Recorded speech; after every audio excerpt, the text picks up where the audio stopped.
Today on Blogosphere, we have with us Sunir Chaudhary, freelance journalist from India, and Nigel Walker, Gorilla Cricket UK. Guys, given the conditions in England, the openers have had to adjust themselves, they've had to adapt. Now, some have given flamboyant starts and some have had to build that solid foundation. Now, keeping that in mind, which openers have impressed you the most to be picked in our Dream 11?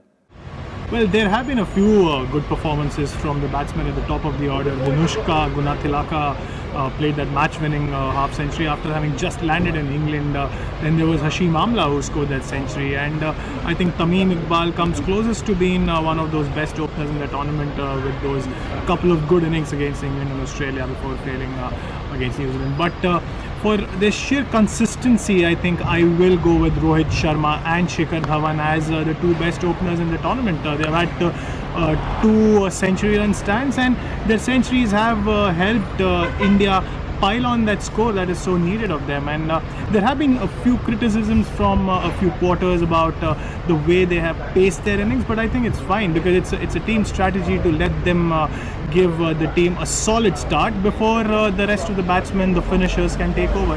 So for that sheer consistency, I'll go with Rohit Sharma and Shikhar Dhawan.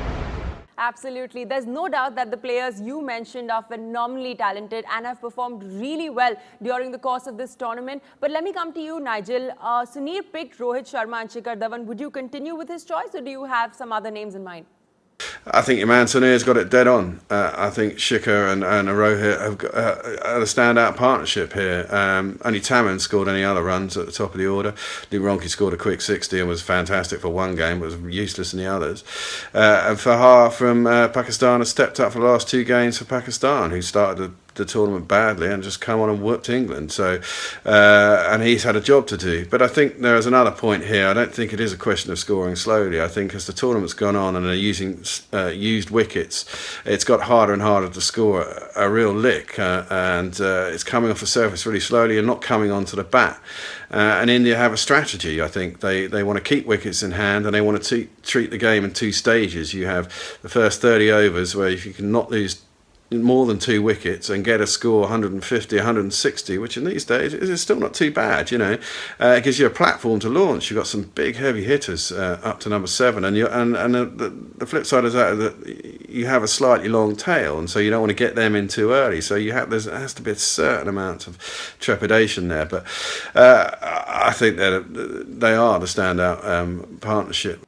Well, the debate for the opening combination seems to be dusted for now. Tomorrow, we discuss the middle order, and don't miss the final because that is when we reveal our Dream 11. Guys, thanks so much for joining us on Blogosphere and sharing your best opening combination.